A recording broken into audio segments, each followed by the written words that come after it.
štúdiu televízie Fénix vítam v tejto chvíli pána Petra Juríka, ktorý je tu v zastúpení celoslovenského informačného portálu Slovak Region. Dobrý deň. Dobrý deň. Pán Juríka, v apríli tohto roku bola vyhlásená vašim portálom súťaž o najkrajšie mesto a obec roku 2013. Skúste nám približiť túto súťaž. Áno, tohto roka už prebiehal 5. ročník súťaže o najkrajšie mesto obec Slovenska a doplnková súťaž o primátora starostu Slovenska na portáli Slovak Region. Ako vznikol tento nápad vôbec niečo takéto zorganizovať? Portál vznikol ešte v roku 2006. Cieľom portálu bolo poukázať na krásy Slovenska, aktivity miesta, obcí, aktivity primátorov a následne v roku 2008 sme spúšťali 0. ročník súťaže o najkrajšie mesto obec Slovenska s podobným cieľom, aby sa ľudia mohli vyjadriť, aby mohli poukázať na krásy miest, na aktivity miest, na spoločenský život, na aktivity primátorov, starostov a vyjadriť svoj názor vlastne na portáli Slovak Region. Kto všetko sa mohol zapojiť do tejto súťaže a ako prebiehalo samotné hlasovanie? Do súťaže sa môže zapojiť každý, kto má záujem nejakým spôsobom podporiť mesta, obce, starostov, primátorov. A to nasledovným spôsobom. Podmienky v podstate neboli žiadne, okrem toho, že sa hlasovalo na portáli Slovak Region s tým, že návštevník sa musel zaregistrovať, aby sme mali jeho osobné údaje, na základe čoho potom vlastne my vieme aj zaslať cenu, pretože spomedzi registrovaných hlasujúcich sa každý mesiac žrebuje. A veľmi jednoduchým spôsobom sa hlasuje, to znamená, že na portáli Slovak Region si vyhľadá každý mesto, obec, primátora, starostu, ktorého chce podporiť. Na portáli sú predstavené všetky mestá, obce, následne pod prezentáciou sú hlasovacie banery, kde môže návštevník portálu hlasovať. Podmienky sú následovné. Jeden registrovaný užívateľ môže zaslať pre jedno mesto alebo obec za jeden deň 24 hlasov. To znamená, že môže hlasovať každú 1 hodinu. Toto je obmedzenie, pretože je to internetové hlasovanie, aby sa len neklikalo, samozrejme musí tam byť takéto obmedzenie. Iné obmedzenia nie sú. Keďže šlo o súťaž, tak samozrejme určite boli aj nejaké výhry. Vyhrali len spomínané najkrajšie mestá a obce, alebo teda mohli vyhrať niečo zaujímavé, nejaké zaujímavé ceny aj samotní hlasujúci? Samozrejme, my veľmi radi motivujeme hlasujúcich. Samozrejme, chceme sa im aj odvďačiť za to, že hlasujú. My každý mesiac žrebujeme 3 až 4 ceny od našich partnerov, alebo aj vlastné ceny, ktoré vkladáme do projektu. A tohto roka sme žrebovali každý mesiac pobyt pre 2 osoby na 2 noci, veľné vstupy, predplatné turistického mesačníka a aj vecné ceny. No a poďme k tým výsledkom, teda ako dopadli. Samozrejme, veľmi rád vyhlásim oficiálne výsledky.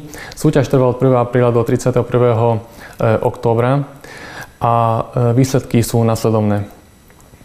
Ešte by som spomenul, že tohto roka nám prišlo až 435 010 kusov hlasov a výsledok je nasledovný, to znamená najkrajšie mesto obec Slovenska 2013 kategórie mesta. Na prvom mieste sa umiestnilo mesto Púchov s 37 212 hlasmi. Na druhom mieste mesto Bardejov 36 825 hlasov a na treťom mieste Turčianske Teplice 19 650 hlasov. Ostatné len vymenujem.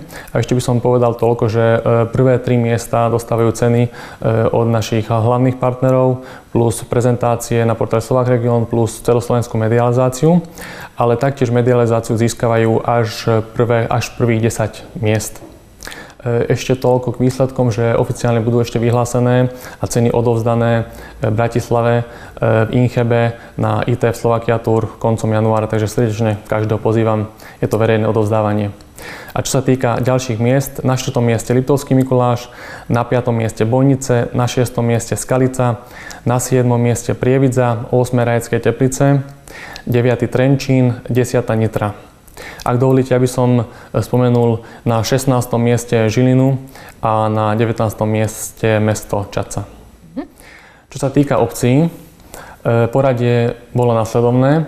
Na prvom mieste Komjatice 28 806 hlasov, na druhom mieste Banská Belá 21 456, na treťom mieste Rokytov 17 165. Štvrté miesto Veľká Lehota, 5. Plavnica, 6. Malinová, 7. Sučany, 8. Beluša, 9. Sedliacka Dubová a 10. miesto Terchova. Výborne. Plánujete v tejto súťaži pokračovať aj do budúcna? Áno, určite. O tú súťaž je veľký záujem, sme veľmi radi a chcem sa poďakovať všetkým hlasujúcim, aj partnerom, ktorí vlastne podporujú túto súťaž. A budúci rok vyhlásime 6. ročník súťaž Najkrajšie mesto obec Slovenska a 3. ročník súťaže Primátor starosta Slovenska. Aby sme nezabudli, ešte by som rád spomenul alebo vyhlásil výsledky aj čo sa týka kategórie Primátor starosta Slovenska za rok 2013. Čo sa týka tejto súťaže, hlasovalo sa následovne. Tu sa nielen v podstate klikalo, ale každý mohol vyjadriť svoj názor. To znamená, že odovzdaný hlas bol aj podporný hlas. To znamená, že vyplnil sa formulárik a tam sa mohli napísať kladné, pozitívne aktivity konkrétneho primátora starostu a na základe tohto vznikol výsledok. No a výsledok je nasledovný.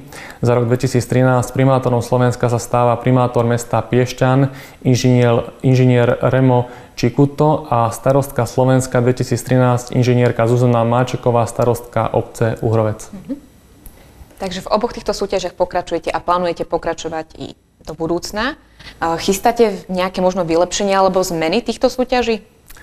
My sa každým rokom nejak snažíme tú súťaž vylepšiť podľa našich aj technických možností. Budúci rok plánujeme nejaké zmeny, pozitívne aj pre hlasujúcich, aj pre samotnú súťaž.